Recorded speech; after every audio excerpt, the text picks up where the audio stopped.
The following is a fan-based discussion. All properties discussed are property of Toei Inc., Bandai, Hasbro, and Subaraya Productions. Hello everyone, welcome back to Tokucast Reviews, episode number 106. Yes! There is no college course for this. It's mostly just a whole nother set of numbers at this point. But, welcome back. This time, even though I said we were going to do it later, I'm just like, it ended. It's recent in the mind. Ultraman Z. This is the one that's weird because I actually watched this entire thing on YouTube. Yeah, because it's they Ultraman Subaraya, they put it out on YouTube. Officially subbed and everything. Yep. I wish they would do that more. Hopefully they do it continuously because they have the Ultimate Conspiracy show going on at the same time. So, a lot of Ultraman is coming out and I'm really enjoying all of it. We're going to see how they do coming forward. I forgot the name of the next one, but we do know the name of the show. Oh, do we? It's not really important, but I do sort of want to look it up really quickly. I can't remember. But it has been copywritten. Like, the copyright is out for the next one. I know it's an English word. I just can't remember the name of the thing. But anyway, back to Ultraman Z. Now, we're going to start as we always do with the opening, but we did actually talk about it with the Ultraman OP tier list that we did, 7. I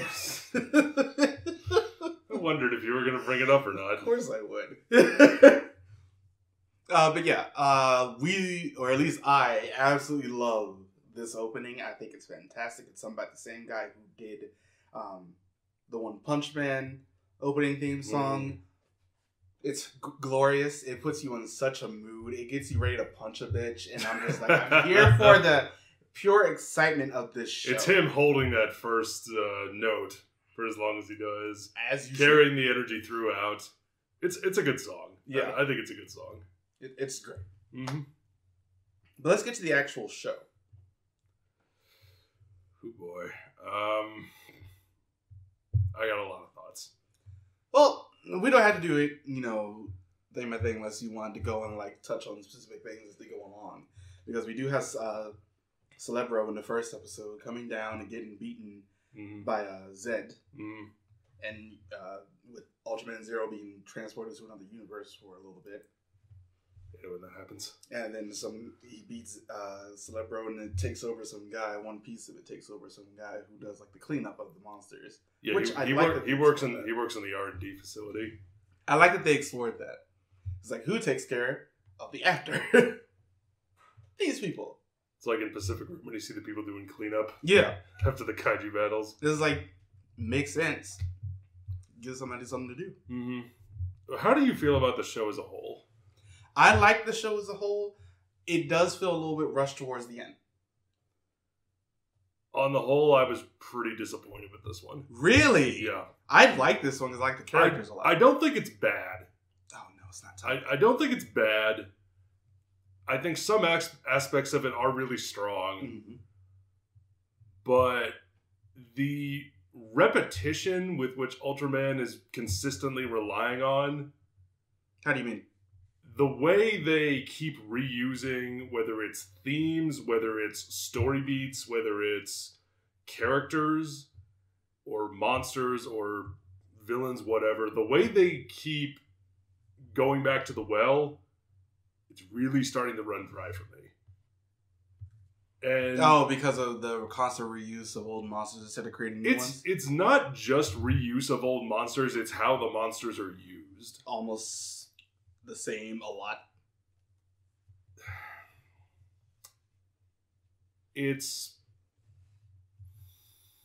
I have a lot of thoughts swirling around in my head, so I'm kind of struggling to put them all into words, so I apologize for that. But I guess I kind of want to start with Haruki, with our protagonist. Okay. Once again, we have another character who works for an organization that is designed that was constructed for the purpose of hunting down and defeating the monsters or big aliens and kaiju and whatnot that attack the Earth. In this case, it feels a lot more like I've never watched 7, but I know enough about 7 to figure out exactly how that went. They had the whole capsule monster things, which was apparently Wyndham and the original one that they had before he got retired and then not retired. It was like those that were capsule monsters that sort of like what they did in X with the cyber versions of them. Yeah. But this time it was like these are the same as the ones from 7. I'm trying to judge this on its own merits, but I feel like comparisons are unavoidable because so many, like everything that happens in this show, I've seen done better in other shows that we've reviewed in the past couple of years. Whether it's X, whether it's Geed, whether it's Orb, whether it's Nexus or Mebius or what have you. Yes, so many, like the gosh. My brain's in a bit of a scramble right now, just trying to think of everything to say. But getting back to Haruki, him and how did you feel about Zet as an Ultra as a whole? I like Zet. I liked how earnest he was because he's relatively young amongst like the rest of the Ultras, and he's Zero's disciple. So I liked him. I do wish we of course they have voice dramas that went along with this. And we get more. The voice dramas usually end up focusing a lot more on the Ultra than the people. Yeah. I haven't listened to the voice dramas for this one like I did for Taiga, but that's where we end up getting a lot more Zed as a character because we don't get a lot of that in show.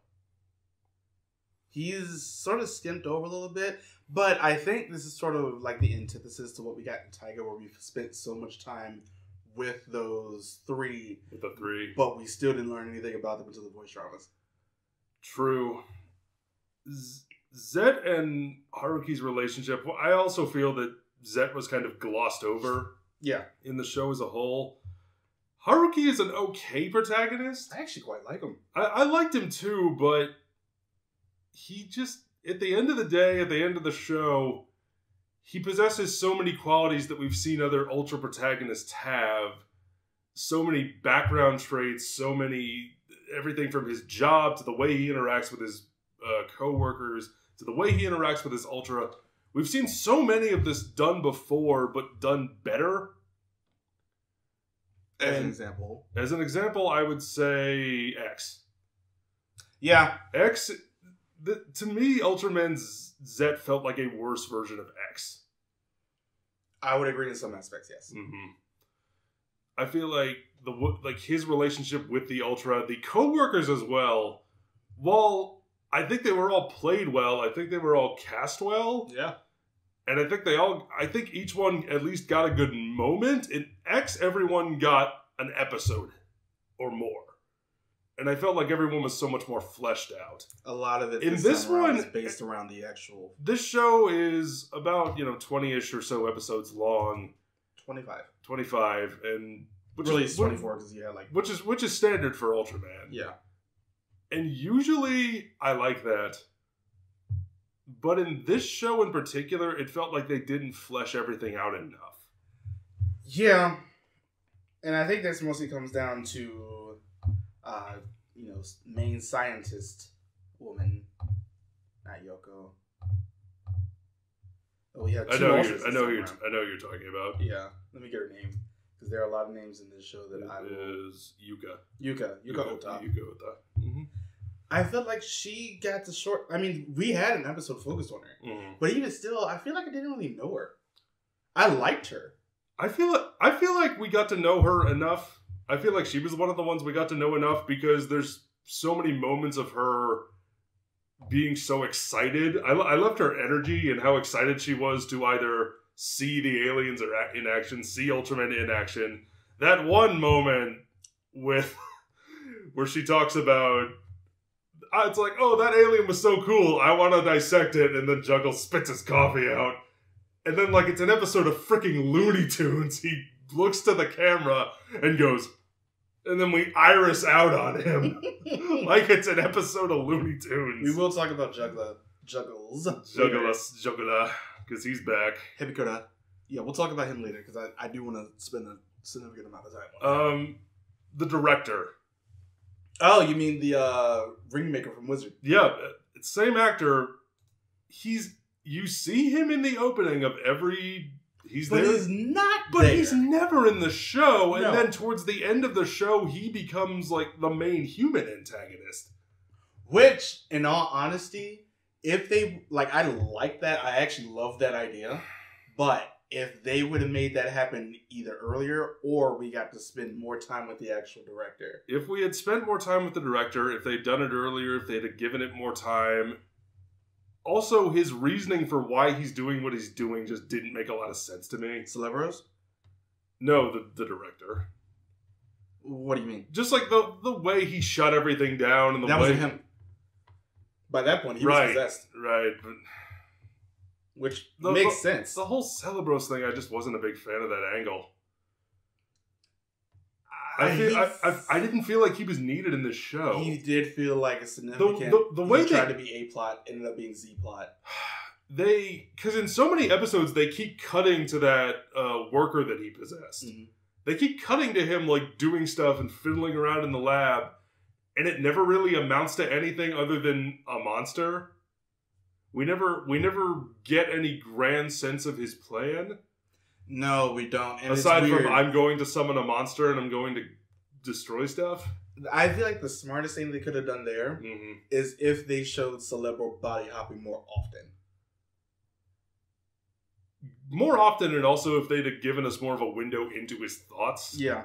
We really didn't get... Or they should have just stuck with Juggles. Yeah, but Juggles wasn't the bad guy.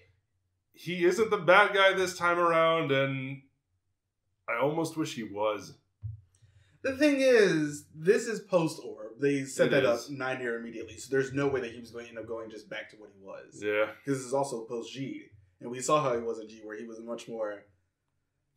He's much more of an anti-hero. Yeah, he's not an antagonist anymore. That's true. He's just, he's basically the Baron without all the want for power. And you know how he just comes in and steals Riku's changer. Yeah. Or rather, he makes a copy of Haruki's changer. Yeah. And first of all, he uses that to make his own big monster form. And in all honesty, I loved having Juggles back. I thought, once again, his character works exceptionally well in this show. Because one, we already love Juggles. We think he's great. We think he's amazing. But I think this also worked for him as an actual character arc of his own.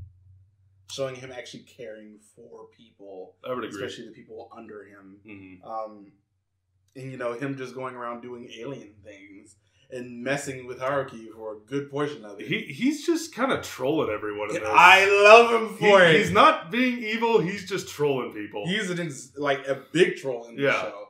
Like when he makes Haruki drive him around really quickly. Yeah. Even though we know that Juggles is super fast and can just run wherever. Yeah. He's like, you're going to drive me. It's like, I'll drive you around. I'm going to steal this, but then I'm going to give it back. I'm going to mess with you a bit, but then, hey, it's all good. It's just a prank, bro.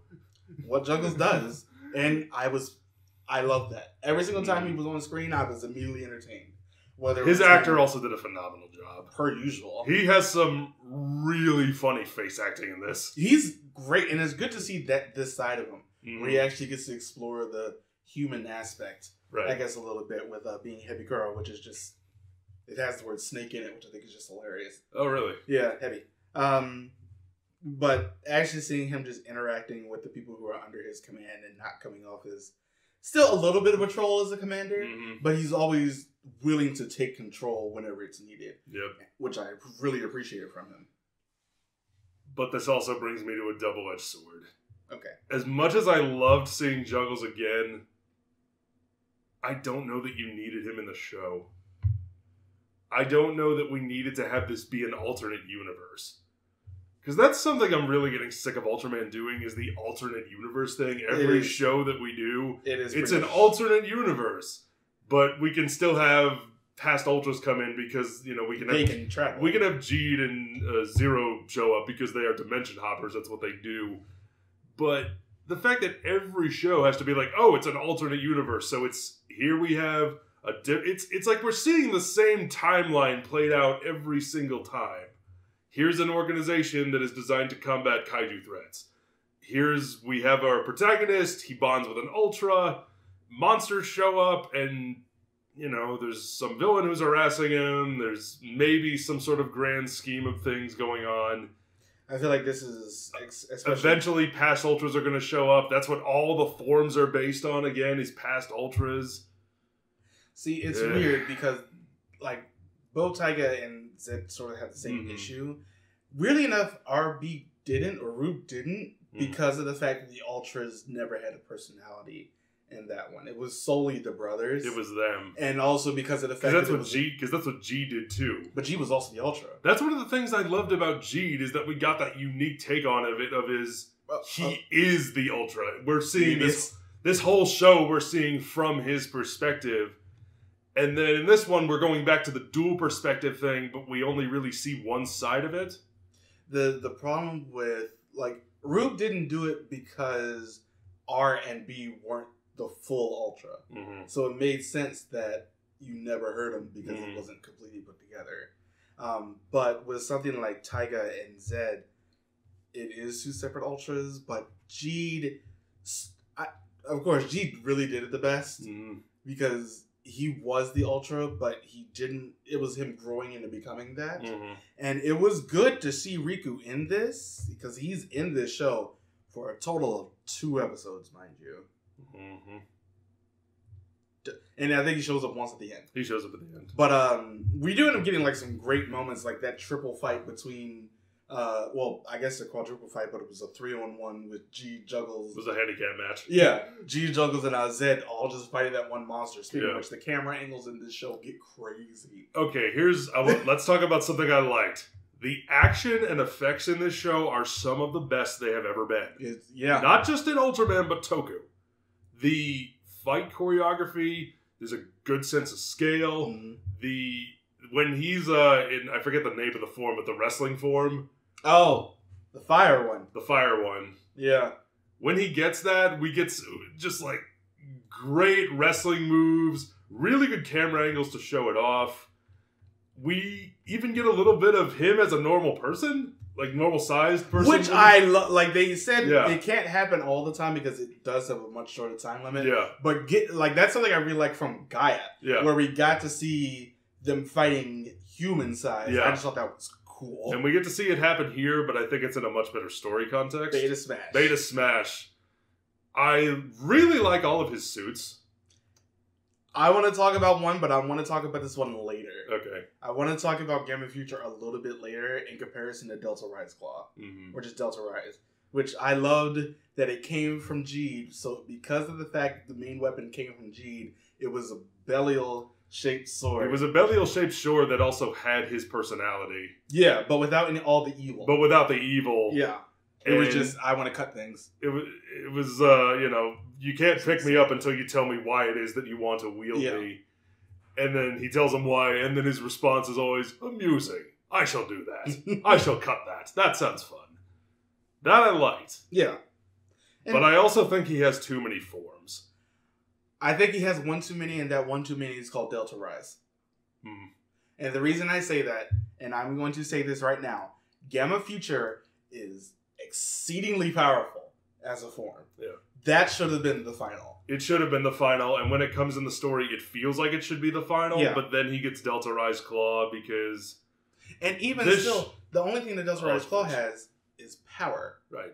But Gamma Future has the tricks. It has tricks like flying. It has tricks like flying. It can make itself smaller. Yep. It can like dole out cards that deal a whole bunch of... It is such a good form that after Delta Rise Claw comes in, they'll still go back to Gamma Future because it's more useful. Right.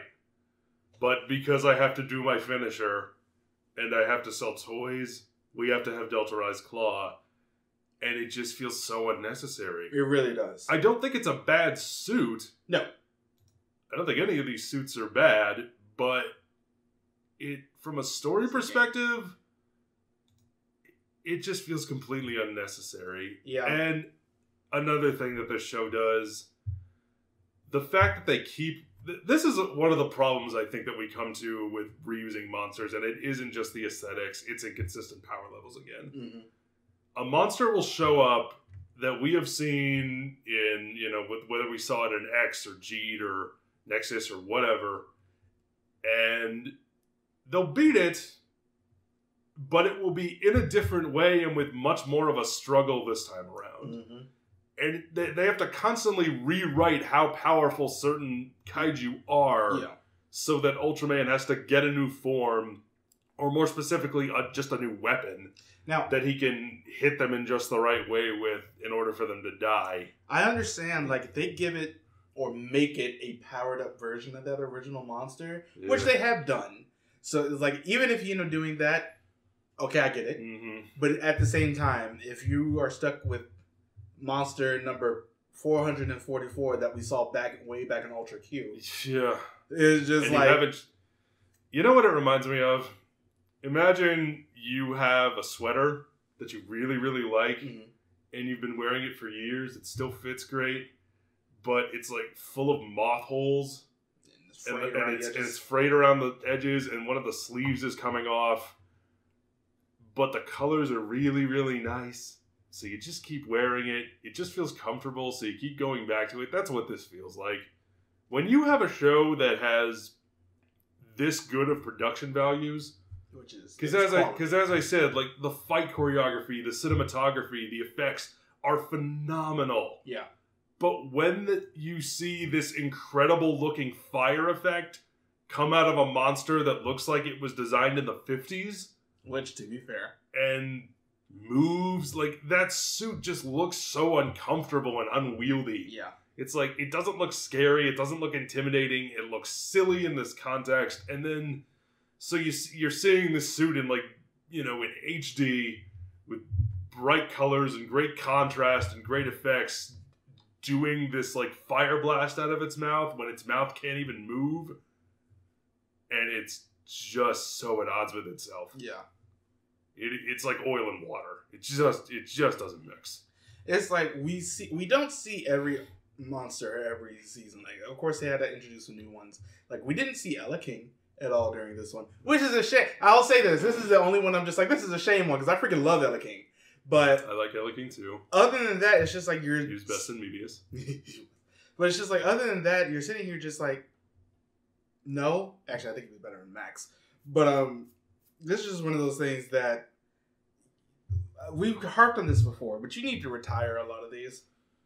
Retire them, design some new stuff, and that goes for the robots as well. Yeah, Wyndham. Good gracious. Yeah. Wyndham, Avenger, all of the, like, everything that isn't Ultraman or a new monster looks terrible. It looks so goofy. I sort of like the Ultra Zero one. Uh-huh. I think probably because it's a newer one. I think the last, like, maybe 5 or so episodes, when that starts, like, when they just go ham with the show, I think those last couple episodes are fantastic up until the very end, because I get confused at the ending. But it's just those other monsters that are sort of BS, and I don't like them. However, I do want to get to some things that I actually really did like in this show. I want to talk about, like, I think it was a trio of episodes. It was the episode where, I can't remember the name of the monster, but it was trying to protect its child. And it gets destroyed in that same episode. Right. Which leads to all the stuff with Haruki's father. Which I thought was handled very well, actually. Okay. I love that, like, when... Even though there is a little bit of time travel, but it sort of works in the frame of the story that we're given, because the whole thing is very Groundhog Day-esque. I loved everything with Haruki's father. Actually going back, and because his father sacrificed himself to save a whole people from, basically, it was either an earthquake or like a monster-caused earthquake. Yeah. And the fact that Haruki never got to talk to him as an adult, which is something that he really wanted to do. And him going back and actually, like, playing catch with his dad, and then his dad at the end of it realizing that it was his son from the future. I'm sitting here like, I applaud this. I love this. 10 out of 10. I thought that was great. We talked about this before, where sometimes Japan goes, feel this! I feel like they didn't do that this time. And I love that. Nice. Is there any other episode in particular that stands out to you? Yeah, the last couple. When Celebro takes over the director and shuts down storage. They end up having that big fight before, like, they make the the Zero mech of that one monster who can fire that one beam that'll just like destroy everything. Yeah. And it, Zed counters it, and it just it almost kills Yoko. A whole bunch of stuff starts to happen, and they put it on the third mech that they get, and they tell Yoko to fire it, and then she almost dies.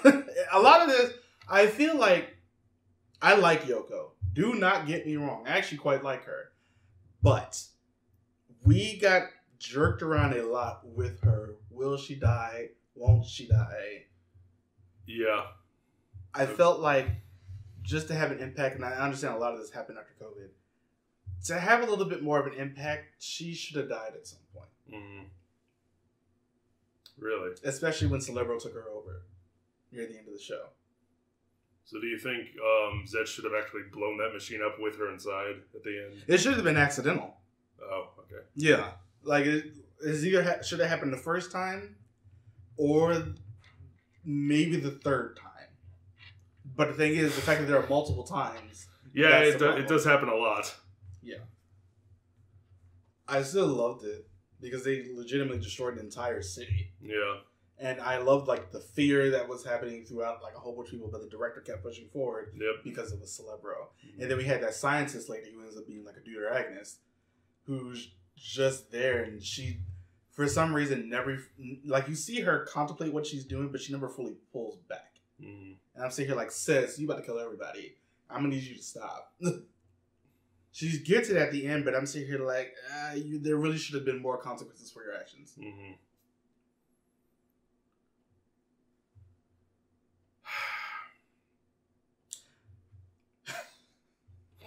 Also, I like the old man. Oh, yeah. He was great. I wish he was there more, but I liked him. He was there pretty much every episode. He was there, but he didn't do a lot. That's the thing. He was there, but he didn't do much. So, I mean, when they actually gave him something to do, it was nice. But... And then that episode with his daughter and that monster that was ugly as hell. That big one who looked like a very, very discount King Kong. Yep, I know the one. That thing is ugly as hell. And it's also not the first time we've seen it, I believe. No, it's not. M1. Yeah. That's the name of it. It came from Ultra Q. No wonder. Yeah. It should have stayed there. It is an ugly. I was not a fan of that episode, to be honest. I wasn't either. It just looks terrible. It really, really should have just died there. Apparently, we did see it in Ultraman X, although I don't remember it. I do. Because it was floating in space. It was orbiting the Earth. Oh. And it looked just as stupid then.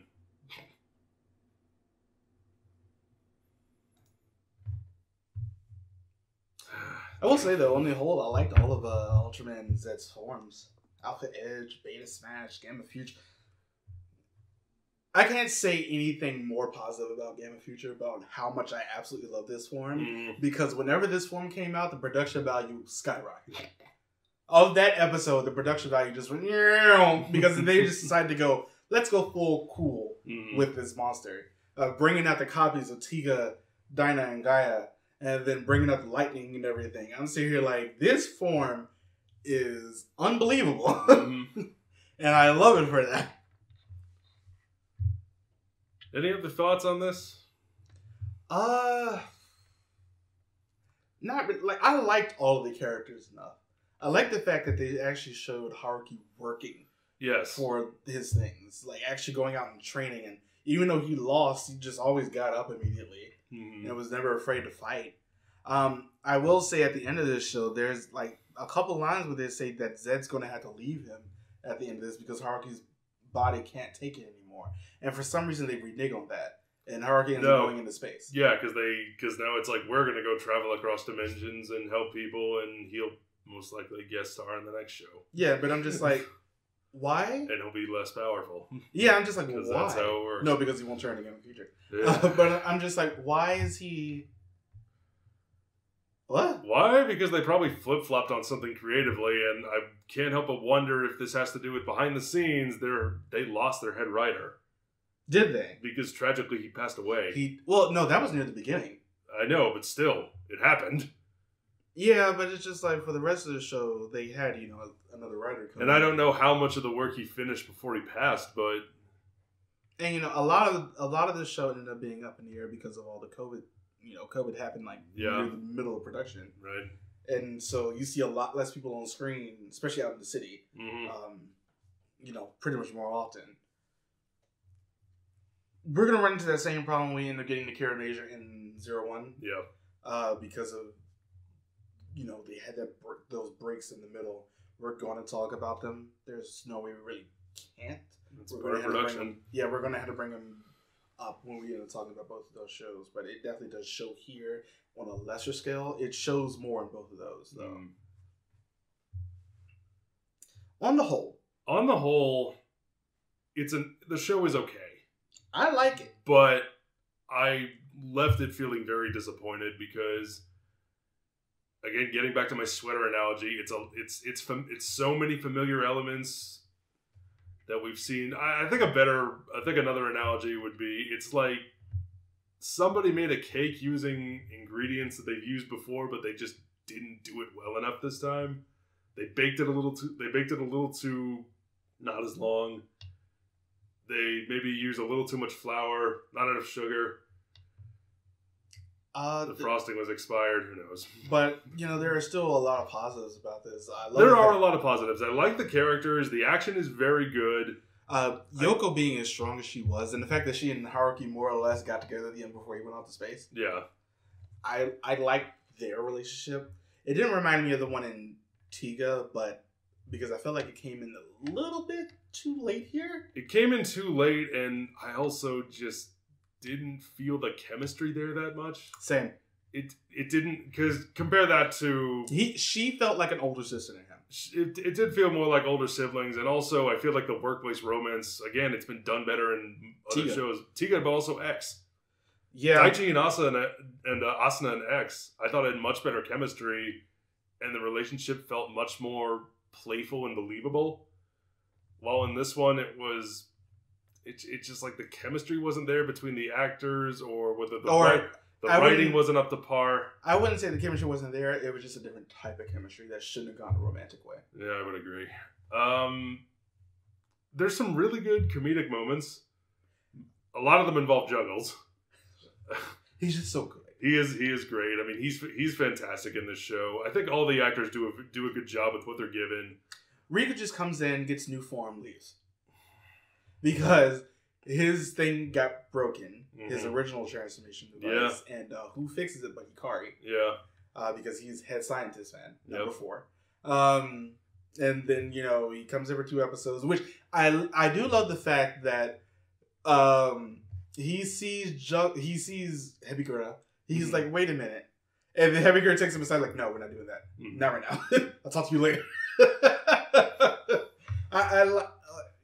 He has good chemistry with the rest of the cast, but I think that's because his actor is also quite good, and he's been doing this forever. Freaking child marvelous. But even at the same time, some things really aren't needed in this show. There's a lot of things, but yeah, I've always said, judge art on its own merits. One of my least favorite criticisms is we've seen it before, because we've seen everything before. That's just the way art works. But in a show, specifically in the genre of toku, where repetition is kind of par for the course, when I've seen all of the elements in this done better in other shows, specifically X. Because in so many ways, this just felt like a much, much worse version of X. It's still not bad, but I think your time is better spent elsewhere. Honestly, I would say watch this, because the characters are once again good. And it's better than Taiga, which isn't a high, it's not the highest of bars. I do think it's definitely better than Taiga. Definitely better than Rube. It is also better than Rube. I also think it's better than Orb. Yeah. I think in terms of production values, in terms of overall characters, I think it's a much better show than Orb, because Orb had Orb and Juggles and everyone else was stupid. Yeah. This one, everybody, actually had a point. Yeah. But it was a point that was not sharpened well enough. No, it wasn't. But yeah. So yeah, I hope that helps explain it. Sorry, my brain's been a bit scrambled all day. Sorry. Yeah. But yeah, that's the end of this episode. And it is. It's definitely a weird one, but next time we're going a little bit weirder. Because we're doing freaking Keikatsu Zubat, and I've been watching it, and I've been enjoying it. I've been watching it too. It's insane. I have thoughts about Zubat. It's so weird. It's weird is not the word I would use. In like the best way, though. But yeah, we'll see you in episode 107. Don't forget to join us all the things, and we'll see you next time. Bye, everybody. Thank you for watching.